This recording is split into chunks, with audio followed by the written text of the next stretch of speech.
So hopefully everyone can see the slide deck that I'm presenting. Before we start, I'll just do a brief introduction. My name is Tom Sewell and I sit within the responsible sourcing team here at Sedex. One of my responsibilities is to look after Radar, a tool that helps Sedex members get started with their risk assessments. And I'm delighted to say that we'll be hearing today from Stuart Bell. Stuart is co-founder and director at Ergon, a labour standards and human rights consultancy. Stuart has 30 years experience in the corporate responsibility world. He works with major international institutions and private sector companies to support them to enhance due diligence processes on human rights, including supply chain risk assessments, human rights impact assessments, and implementing operational change. Ergon provided invaluable guidance and advice as we developed Radar, and also authored the Sedex Guide to Risk Assessment in Supply Chains, which you can find on our website, sedex.com. Welcome, Stuart. Great to be here. Thanks, Tom. You might also have been expecting to see Gillian Haythornthwaite from Bakkavor on today's speaker panel. I'm sorry to say that due to personal circumstances, Gillian couldn't join us today, but hopefully she can share with you Bakkavor's approach to risk assessment on another occasion.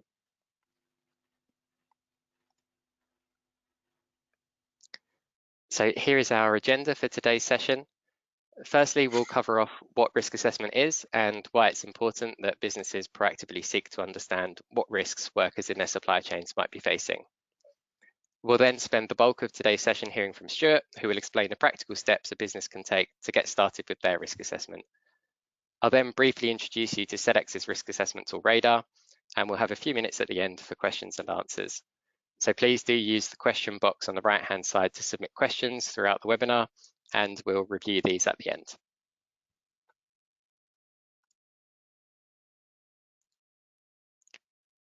So before we get stuck into today's webinar, we'd like to tell you a bit more about Sedex in case you're not already familiar with us.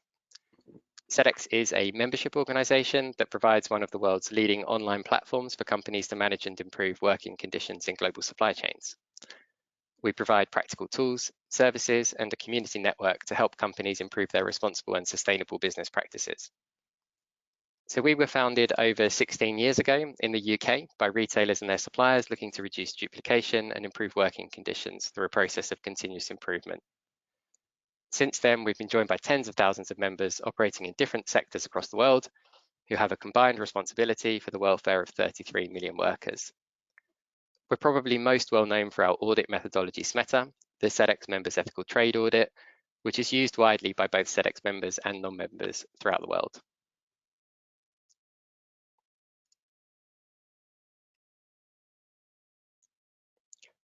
So, what do we actually mean by assessing risk when it's in the context of global supply chains? When we talk about a risk, what we actually mean is the likelihood that a particular hazard will occur. Many businesses will be used to carrying out risk assessments to understand the risk to their business. For example, the risk of financial failure. In human rights and environmental terms, rather than looking exclusively inwards at the risk to our own business, we first shift the focus outwards and try to understand what adverse human rights or environmental impacts our business or its partners might cause or contribute to, and the probability that these impacts might occur. That might be something like the risk of forced labour or a pollution incident within the supply chain. So these risks are theoretical. They may potentially occur, rather than a negative impact that has already occurred. The aim of risk assessment then is to identify these possible risks and then grade them and prioritise them by their relative importance. As a business, you can then take steps to reduce the likelihood that these hypothetical problems, particularly the most serious ones, will actually occur. And in doing so, you'll help to protect the rights of any potentially impacted groups or rights holders in human rights terms. Where you do find that certain groups are already being affected, you'll find opportunities to engage either internally or with suppliers to improve business practices and working conditions, which can have positive effects for your business. So now I'll hand over to Stuart, who will draw on Ergon's many years of expertise in supporting different organisations to talk you through what an effective risk assessment might look like in practice. Well, thanks very much, Tom, and thanks to Sedex for inviting us to participate in this webinar.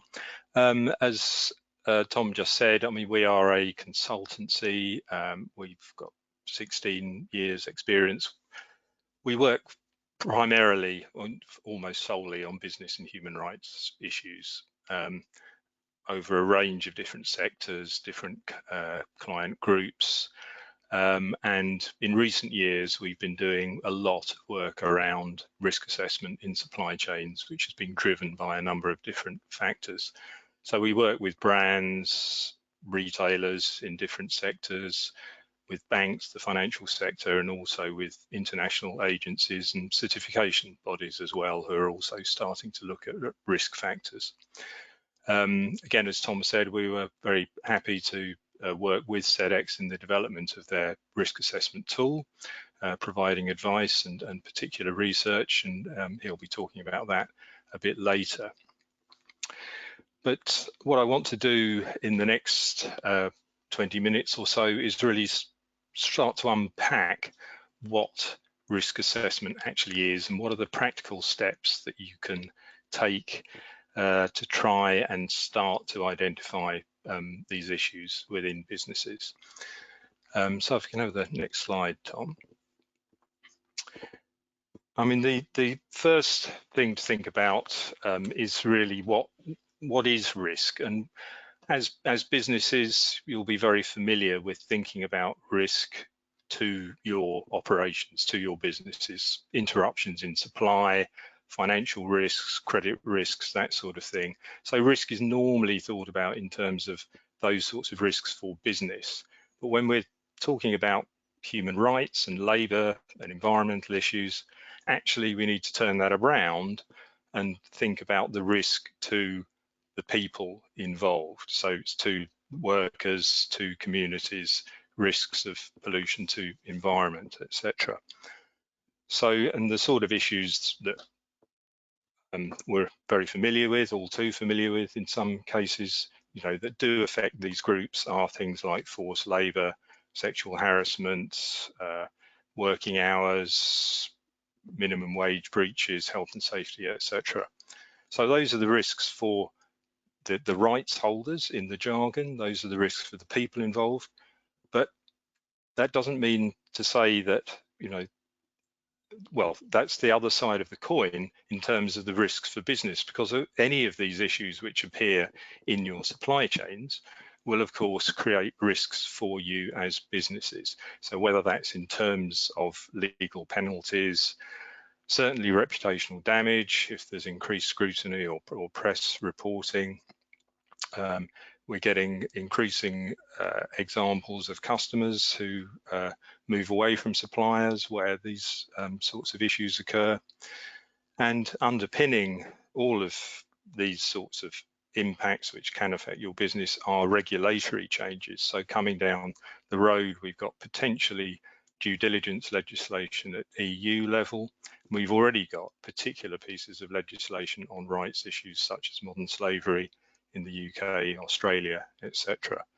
And in the USA, more recently, introduction of import bans for certain goods which are associated with labour abuses such as forced labour. So there can be very real reputational business risks associated with the labour and human rights risks. So on the next slide, I just want to run through what the process is for risk assessment. And the first point I'd like to make is that risk assessment is actually only one part of a whole risk management process. You assess risk in order to understand it, in order to manage it. And so what this slide shows is the full process from starting to understand your supply chain through to taking action to address the risks that have been identified. As we're talking about starting out on risk assessment in this webinar, I'll be focusing on the first few steps. But it's important, I think, just to bear in mind that the whole purpose of risk assessment is to address risks, to prevent them, to mitigate them, to reduce them by taking action at the end of the process.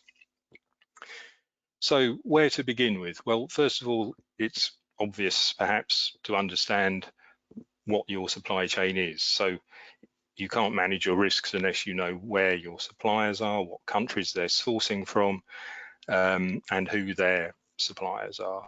So mapping a supply chain is the key first step. It's probably the case that, well, you will definitely know who your first tier suppliers are, who your immediate suppliers, and you may well know who the second tier suppliers are. But beyond that, in terms of components, ingredients, raw material suppliers, it may get a bit more difficult to do that mapping. Other things to bear in mind are not just actually material suppliers, but what about service providers? And what about contractors or labour providers? Quite often they're forgotten about, or they're not as visible when thinking about supply chains. So it's important to think about them, because that's where some key risks may exist. It may take some time to undertake a full supply chain mapping, but the important thing is to work with what you've got to start a process of understanding where your supply chains, so that you can build on it and build risks as you go along. But start with first tier, second tier, and what you know about. The next step is really to understand, well, once you've got a picture of where your supply chain is, where your suppliers are located, where raw materials may be coming from, etc. What are the risks associated with them, with those locations? And you can think about risk, or break it down into a number of different areas. First of all, there might be risks associated with the country where a supplier is operating or where a material is coming from. For example, it may be a country which is experiencing security problems, or it might have high levels of internal migration, which creates vulnerabilities for workers. The law may be inadequate for in relation to child labour, or there may be no law on limiting overtime, for example. So there can be sort of contextual country level risks which will affect everybody operating in that country. Secondly, there are sectoral risks. So some sectors are more risky than others. They might involve higher health and safety risks, for example. They might have seasonal work, and so it depends on the sector you're operating in and your suppliers are operating. And there might be particular risks associated with the tier of supplier. So processing will have different risks, different sort of labour force demographics to primary agriculture, for example, which might be using seasonal workers. So you can look at risks in those ways, and what you need to do is to try and find relevant information which tells you something about those risks. So where do you get that information from? Well, it can be from third-party sources, and the Sedex radar tool is one of those and is very useful for that. You can do your own research. You can just Googling, frankly, can get you quite a long way in terms of understanding country risks. There are particular useful sources like the US State Department reports on human rights country by country. So you can do your own research. And there are also specialist organisations such as ourselves that can help out. So you can assemble information on these different levels of risk, country, sector, tier, and basically manipulate it and score it according to different criteria. So how severe, how serious is the risk? Is it long term? If it's a health and safety risk, is it a risk to life and limb? That's more serious than something which is a short-term situation, such as low wages, which could be rectified. Does it affect everybody in the sector, or is it just limited to a certain number of people? So there are particular criteria of severity, and which is called saliency in the risk assessment terms, which can be applied to the information. The next step is to really bring suppliers into the picture. So if you've got an understanding of the contextual country sector risk, that will not necessarily apply to all your suppliers. You might have good suppliers, you might have bad suppliers, ones with good management practices and some with poorer practices. So understanding about the management skills, the management capacities. There'll be different suppliers with different workforce profiles. Some might have more women employed or migrant workers. That will create different types of risk as well. And the nature of your commercial relationship, how long is it, how strong is it, how much leverage do you have, will also affect both risk levels, but also your ability to engage with a supplier to do something. So taking all that into account, and that is all built into the radar tool, you can come to hopefully a kind of ranking of risk by issue, by country, by supplier, which can, because the whole point of this exercise isn't just to produce a whole wealth of information which you don't know how to deal with it. It's to produce a kind of prioritized, ranked set of information, ranked by the seriousness or the level of risk, so that you can prioritize and deal with the highest risks on a priority basis. This is all basically a desk exercise so far. You might have engaged with suppliers in terms of getting information, but essentially you've not necessarily kind of validated or visited supplier sites. So the next step really is to focus on those highest risk suppliers or sectors and do a kind of deep dive, in-depth assessment. In previous times, that would have been more of an in-person research assessment or a deep dive audit, something like that. Obviously, over the last 18 months, we've all had to adapt in terms of doing more kind of remote assessments. But it's important really to try and understand whether those risks that you've identified are real, and if so, what you can actually do about it on the ground. And you really need to talk to local actors and local organisations in order to find that out, in order to develop an action plan.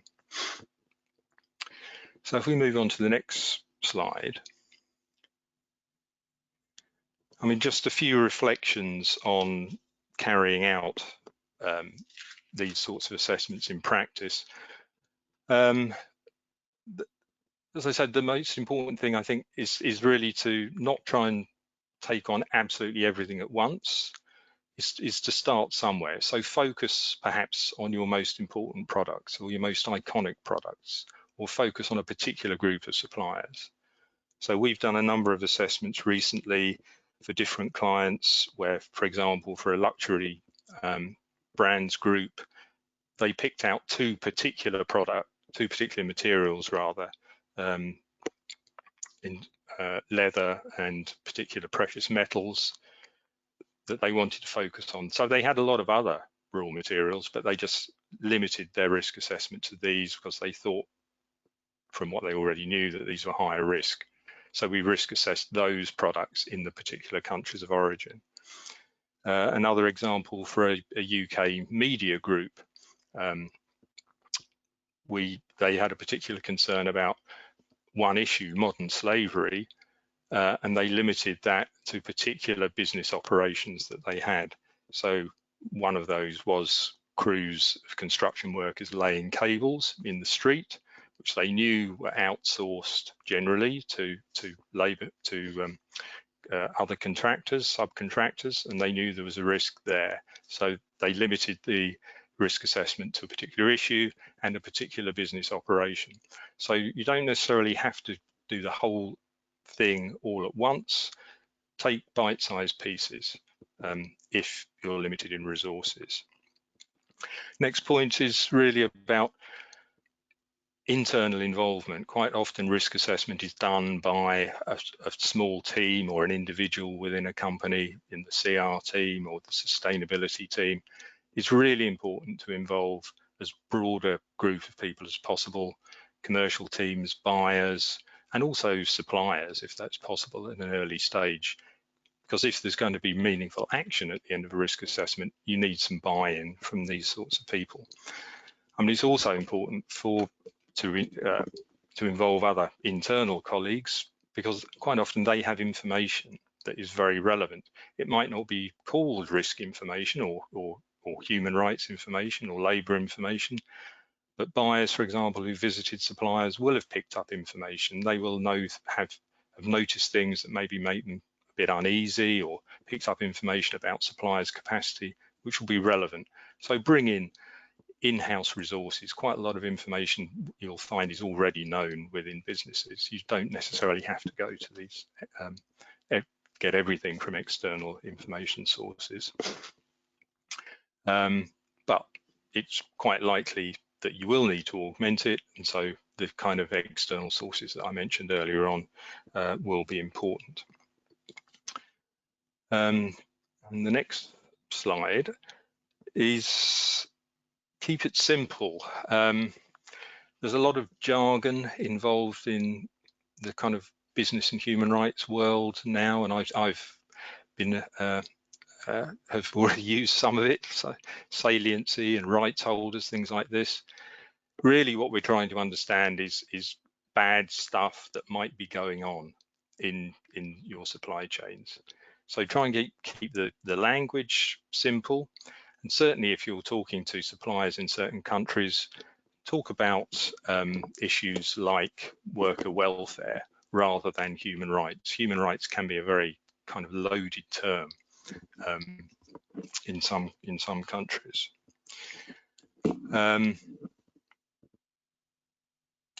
In terms of simplicity as well, I mean, just picking up from what I was saying about, start somewhere rather than try and do everything. Doing a materiality assessment to start with can be important. So if you've got a lot of ingredients or products or raw materials, try and identify initially which are the most significant for you through materiality. So for example, for a UK supermarket recently, who obviously sources thousands of products from hundreds of suppliers, we went through a process of narrowing that down to 30 key raw materials in around 60 or 80 countries. So rather than spending years trying to do the whole lot, get it down to a manageable size and then focus on those. So almost put a filter on before you start doing risk assessment.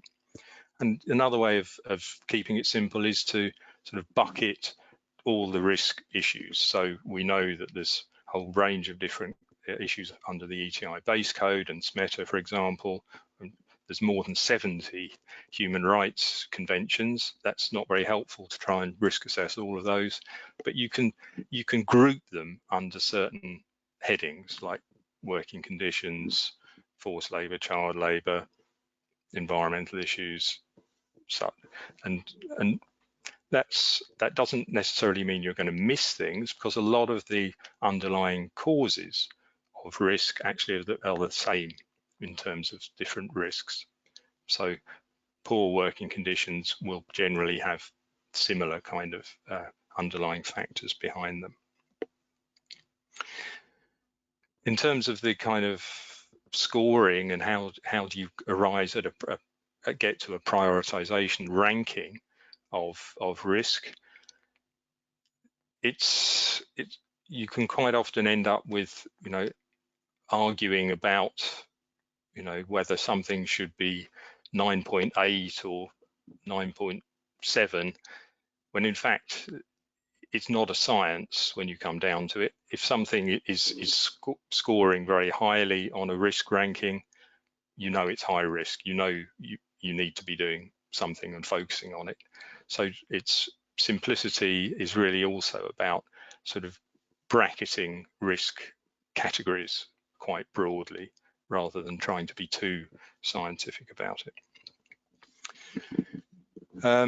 Respond to unexpected risks, where the results might not be quite what you expected, and you need to be open to that. For example, for the UK supermarket that I was mentioned a moment ago, it turned out that the highest, or one of the highest risk raw materials was rice, which was something that they hadn't really thought about before. You know, they knew about seafood from Thailand, they knew about cotton from Central Asia, for example, but you know, rice came out of the scoring process pretty high risk, and that was interesting because it was something that was off their radar before. Another example, we did an assessment for a UK or an international cosmetics company, and it turned out the risks weren't in their sort of esoteric ingredients and essential oils and things like that. Aluminium, which I didn't know was a major component of deodorant, came out as high risk in terms of sustainability issues. And again, it was something that they hadn't really considered that much. And finally, focus on actions. So as I said, the purpose of the risk assessment exercise is really to get this, is to take action, is to reduce, prevent risk, mitigate risk, and if there's something really bad going on, to remedy that situation. So think about the actions that you can take, and those might be if you have a direct relationship with a supplier, you can think about amending your tender process, applying tougher standards during tenders, enhanced supplier monitoring and more visits, audits, etc., or engaging with the supplier on capacity building if the risk appears to be related to sort of management capacity and processes. But it's quite often the case that the risk is really to do with a sort of sectoral situation or a country situation, or you don't have sufficient leverage as a business to address it yourself. You might be a small buyer from a supplier. So the important thing there is to join collective initiatives, either with your peers or with multi-stakeholder initiative. So for example, on the aluminium situation, example I mentioned a moment ago, that company decided that really the only thing it could do as a very small buyer in the global aluminium market was to join a collective initiative, the Aluminium Stewardship Council, which is there to pool leverage and to develop common sustainability standards across the sector. So I hope that's just a few kind of top line thoughts on getting started, and with that I'll hand back to Tom.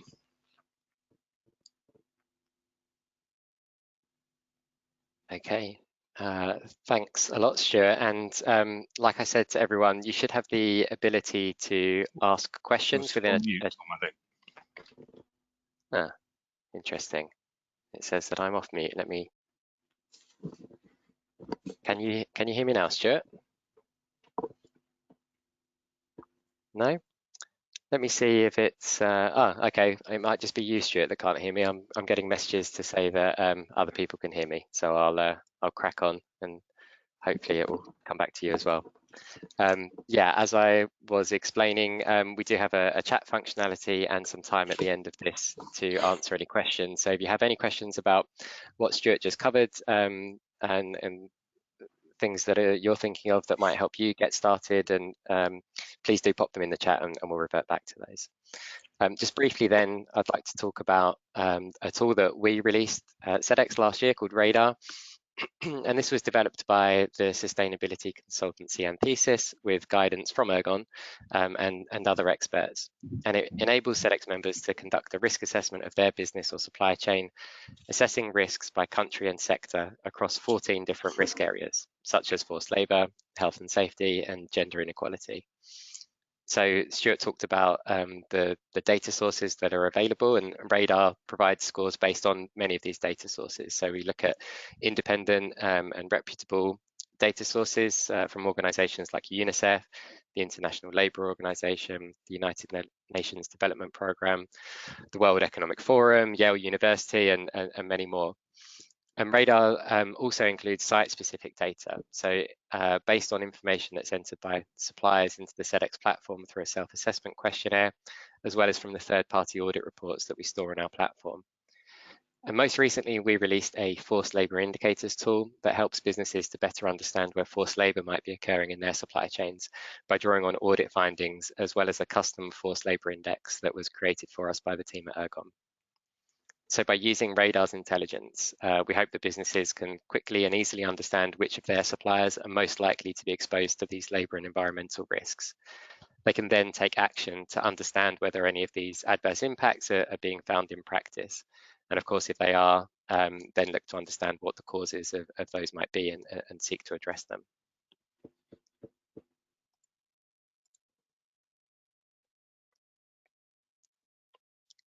So to wrap up the presentation, and before we open up to questions, I'd like to just briefly outline the general kind of framework that Sedex provides to help our members' responsible sourcing programs.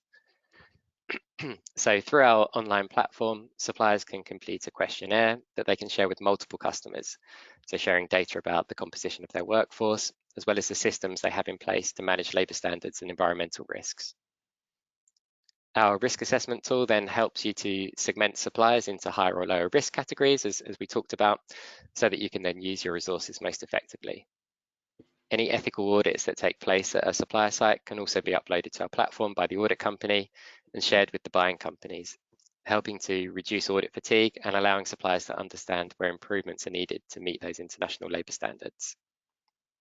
We also have reporting tools to help members manage their compliance programs effectively and efficiently, as well as to analyse trends in data over time and highlight any particular areas of concern.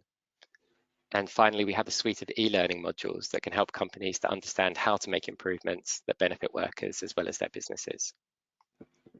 So in addition to these core products, we also provide a variety of additional services to help you get the most out of our platform. The most important one is probably our dedicated relationship managers, who would help you to understand which of those services would best suit your needs. So that really wraps up the presentation. And like I said, we do have a bit of time left now for questions. So we'll just kind of pause there and let people pop questions into the chat.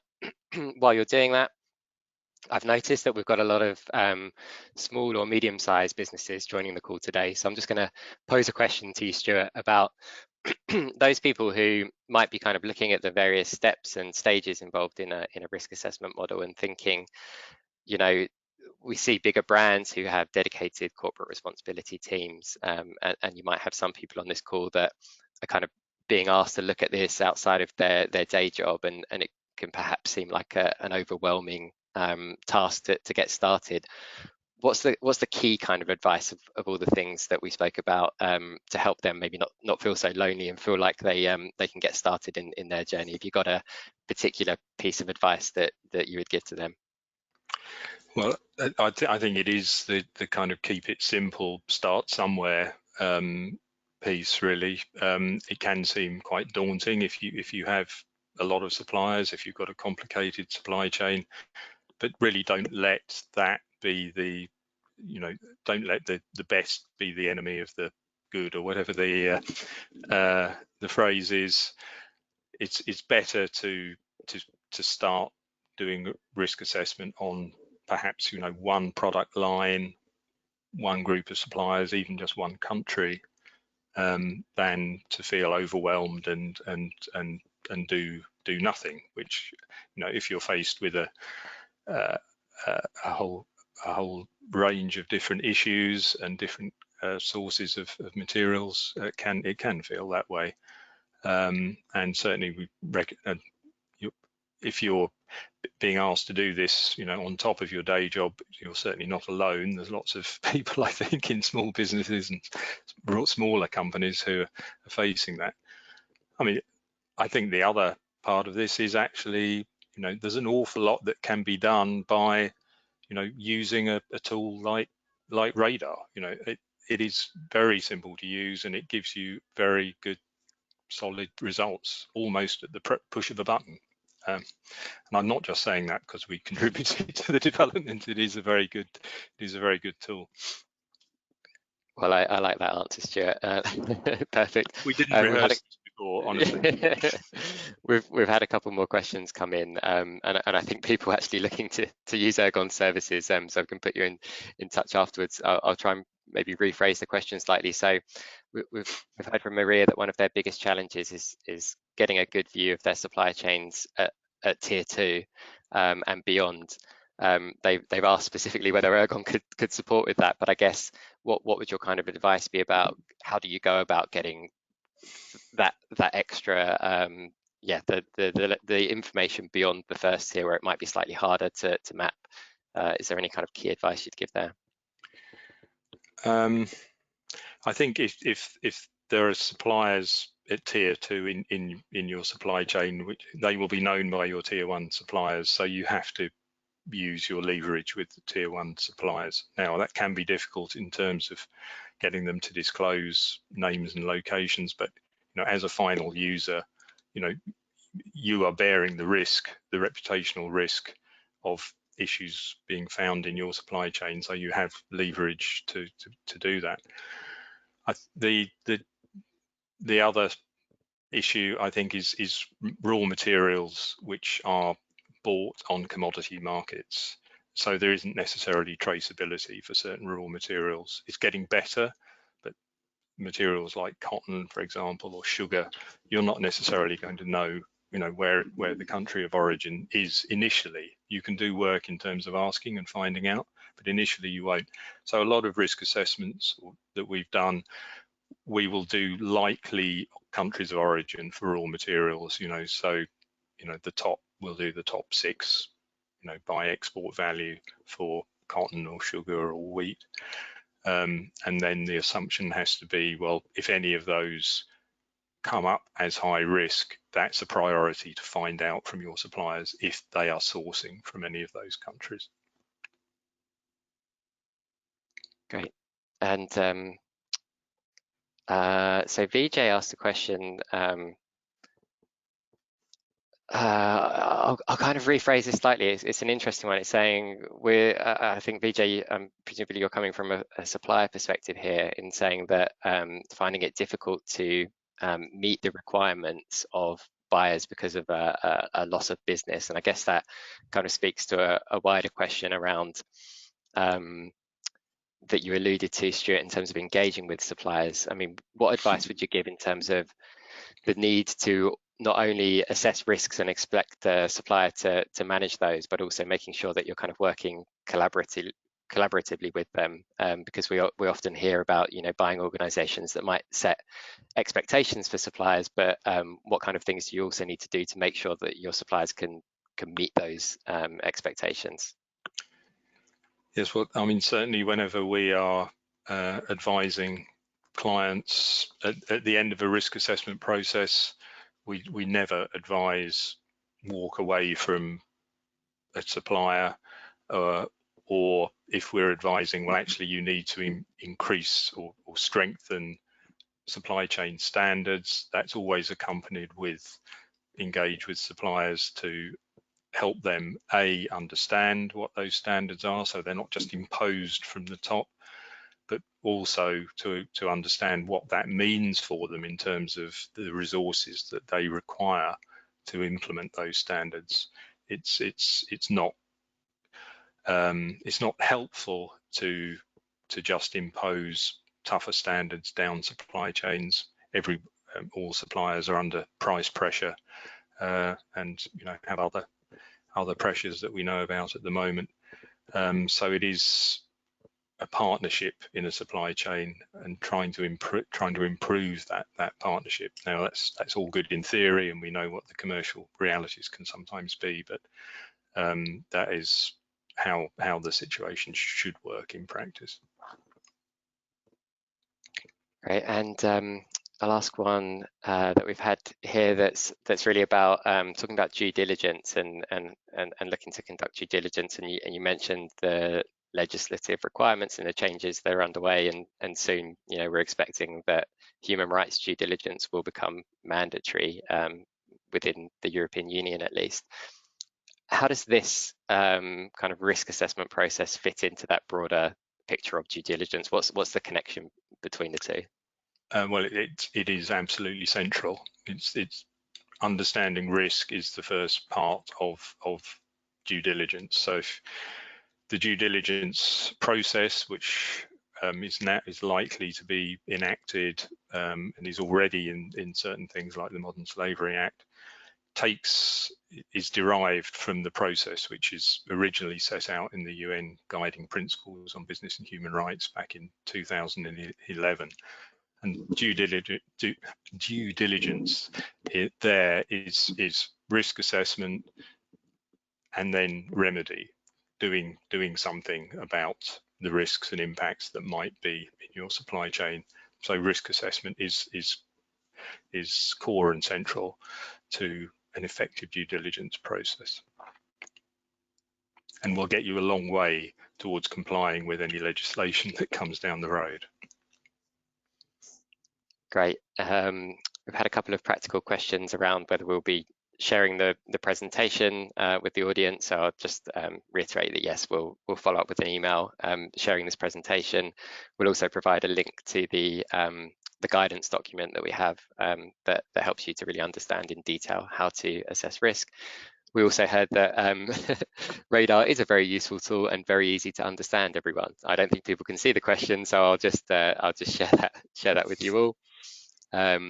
We've also had some kind of questions around what the costs are of using Sedex and things like that. I'll come on to that in a minute, where you can find out more information about that, and also whether we provide any auditor training and certification programs. Yeah, I guess we have a number of affiliate audit companies within Sedex who conduct audits, and the list of audit companies is available on our website, and we do offer kind of training through that program as well. But perhaps we can follow up with you separately about that, as it's slightly off the topic. But I think we do have a couple of other questions around which sectors and which sectors you work with, Stuart, and whether you would be interested in working with a company that makes skincare products. I'm sure we can put you in touch with those as well. So rather than respond to them now. So I think probably in the interest of time, we'll just move on to the final slide to wrap everything up. As I don't think we have any more outstanding questions. So if you do have any more questions, then we've got some contact details up here on the screen, and I'll just take a look back through the questions in case there was anything we weren't able to respond to. But thanks everyone so much for attending. I really hope that you found today's session useful for thinking about why your business needs to identify risks in your supply chain, and some ideas about how you might get started. So before we close, I'll just recap some of the key points that we covered. So firstly, Stuart made the point that risk assessment is not an end in itself. It's part of a process of trying to understand potential negative impacts so that actions can then be taken. And it's these actions that will have the most beneficial effects for workers, communities, or the environment, rather than the actual process of risk assessment. Then we also heard about the importance of prioritization. So thinking not only about where risks are likely, but also how severe that impact might be, how many people it might affect, how hard would it be to put right, and also where you have the strongest leverage. And that will make it easier to know where to get started. So as I mentioned, we'll be sharing a recording of this webinar with you via email, as well as some further reading that we have on sedex.com on the topic that we hope you'll also find useful to digest afterwards. If you do have any questions about Sedex, please do reach out on the email that you can see on your screen there, and our team will be happy to provide you with more information. If you are already a Sedex member, then please speak with your relationship manager. If you'd like to stay in touch, please do follow Sedex on Twitter and LinkedIn, and subscribe to our newsletter. We regularly share guidance, reports, and practical information to help businesses source more responsibly, including invites to future webinars, so worth a follow if you found today's session useful. So that's then really all we have time for today. We'll be finishing on time, maybe a couple of minutes early. So I'd just like to say thanks everyone for your time and for your questions. And of course, thanks so much to Stuart for joining us today and taking us through those steps. Pleasure. Thanks, Tom. Thanks, Stuart. And that concludes the webinar.